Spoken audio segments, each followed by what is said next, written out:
Yesus ada di tengah-tengah kita, lebih utama dari segala sesuatu.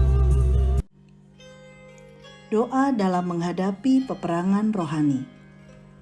Berdoalah setiap waktu di dalam roh dan berjaga-jagalah di dalam doamu itu dengan permohonan yang tak putus-putusnya untuk segala orang kudus. Efesus 6 ayat 18b.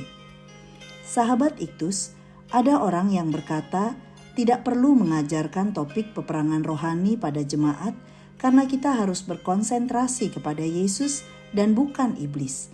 Ya benar, Yesus adalah pusat pengajaran kita. Namun dalam pengajarannya, Ia telah memberikan otoritas pada kita untuk menang atas kuasa kegelapan. Inilah doa peperangan rohani, yaitu doa konfrontasi melawan kuasa kegelapan dengan otoritas dalam nama Yesus, sehingga kita terbebas dari belenggu kuasa iblis. Rasul Paulus memberi gambaran kepada jemaat di Efesus bahwa kehidupan rohani orang percaya seperti berada di medan peperangan. Selama hidup di dunia ini, kita akan terus berperang melawan iblis. Bukan peperangan yang bersifat jasmani, di mana musuh terlihat dan dapat diukur kekuatannya, melainkan peperangan yang bersifat rohani. Jadi musuh kita tidak kelihatan secara kasat mata. Efesus 6 ayat 12. Beberapa fakta ini menolong kita untuk berani menghadapi peperangan rohani karena Yesus sudah menjamin kemenangan.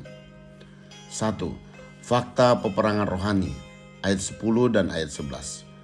Fakta tentang adanya peperangan rohani dikemukakan melalui beberapa istilah. Misalnya, seluruh perlengkapan senjata yang menunjuk pada semua alat yang harus digunakan oleh seorang tentara ketika harus mempersiapkan diri untuk berperang.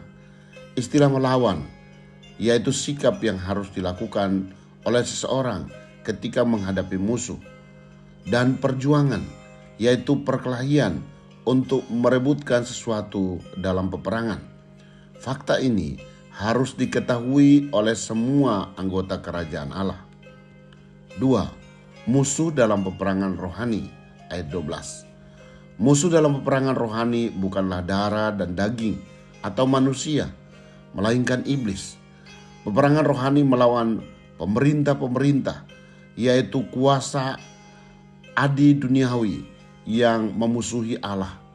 Penguasa-penguasa, yakni kuasa jahat yang ada di suatu wilayah tertentu. Penghulu-penghulu dunia dan roh-roh jahat di udara yang ada di sekitar hidup orang percaya. Lihatlah, iblis memiliki struktur dan jaringan yang rapi untuk memperdaya orang percaya agar memberontak kepada kerajaan Allah. 3. Doa dalam peperangan rohani ayat 13-20. Perlengkapan yang dibutuhkan untuk menang adalah 1. Ikat pinggang kebenaran firman Tuhan. 2. Baju sirah keadilan. 3. Kasut atau sepatu kerelaan memberitakan Injil. 4. Perisai iman dan ketopong keselamatan. Semua ini dikenakan dengan sikap berdiri tegap. Ayat 13. Dan berjaga-jaga dalam doa secara terus-menerus.